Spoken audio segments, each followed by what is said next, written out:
Good afternoon. I think it was a good start to the game plan. First and second down, North Carolina went in today, and I thought the players did a good job coming out, practicing with good energy.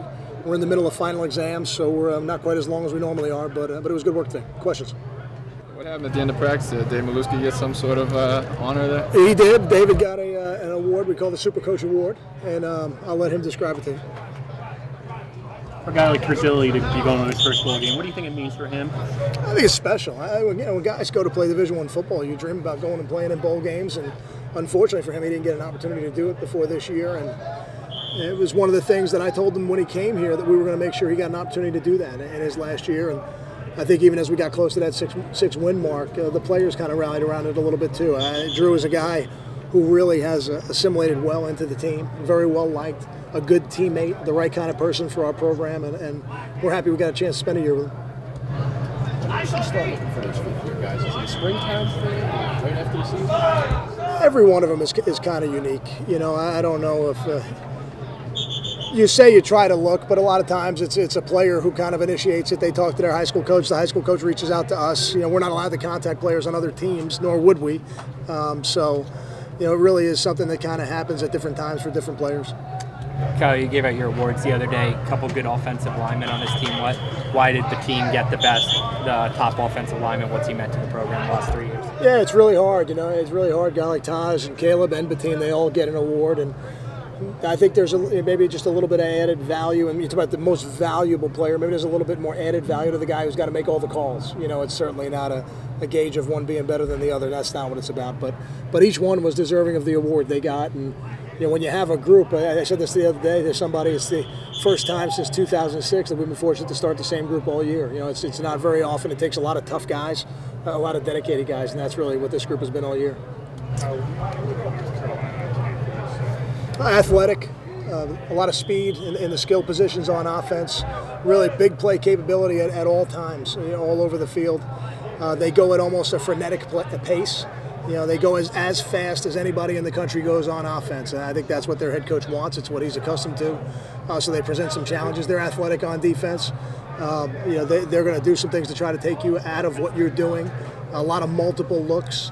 I know they've had some changes in their staff, so there's a little bit of an element of unknown for us on offense, and we have to be ready for whatever ends up, you know, showing up on game day. I know that they've got the coordinator back, but their assistant head coach on defense is not there. So, you know, we really have to be ready on offense for anything. How much is Kamoko developed? I know he jumped out with the sacks early in the year, but just as this year's gone on, it's like a complete player. Yeah, more and more. You know, more and more. We're fortunate this year to have David and Quanzel, you know, to play a lot on first and second down, and Kamoko got in there at times on first and second down. You know, I hope by next year he's playing more on first and second down. You know, that becoming more of the complete player, not just a guy rushing the passer. I think he took some steps in that direction this year, but a lot of that will be built in the offseason. Kind of with the first and second down stuff going in today, are you done with the development part of bowl? No, we got it going on right now. We've got some young guys out there practicing right now. We're going to keep them out here for a little bit. We don't have the numbers to scrimmage. You know, that's not in our plans. But I think every minute we can steal this time of year gets us a little bit further ahead. You know, once that bowl game ends and we start looking towards next year. Have any of those guys popped out to you when you go back and watch the practice film? Every one of them does. Yeah, every one of them for different reasons stands out. You know, some. You know, I think that if you're looking for a position, you probably look at the offensive line, because we're going to have 3 seniors who are going to play their last game for us in this bowl game. And immediately those guys are going to move up the depth chart and into positions to compete, you know, during the spring. So, you know, I would say that's the group more than any that's probably right in line for competition. Kyle, Belmonte was honored as a senior at the banquet. Has something changed with his status? Because I don't think he was honored on senior day. No, Mike and I had a conversation, and what I tried to do was with anybody who might be in a position where maybe they were going to graduate from here, maybe move on to another program. I wanted to make sure that they had a chance to be honored the way they should be honored. And Mike is a guy who's been great to this program for 4 years, from a great family, has made major contributions this year in an area that most people don't ever notice in terms of being the holder on field goal and extra points, and has done a tremendous job for us. We're excited to have him for one more game, and then we're going to do everything we can to help him live out his dreams as he goes forward. So going back to the development question for a second, how important is it? I mean, you've had 9 bowl games in 10 years, so it's been year after year after year you get to do this.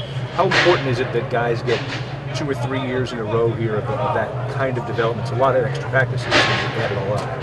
Yeah, I think as it adds up, it's a lot more. It's a lot of extra practice. We want it to be year after year after year. That's the goal every year, is to be playing in the postseason. And I think when a guy goes through their career and they've played in 4 straight bowl games, it's probably adds up to about 3 springs. It's like 3 extra springs. It's not quite spring, but it's pretty close. And I think all those things help, because the other times of year we can't use a football, and that limits what you can do in terms of trying to bring them along. This time of year we can, so we try to take advantage of every minute of it. Got time for 2 more? You get one of those fathead posters, or that just the players? I'm hoping it's just the players. I really am. Unless it's of my children, I'm really hoping it's of just the players. Appreciate you guys. Thanks, guys.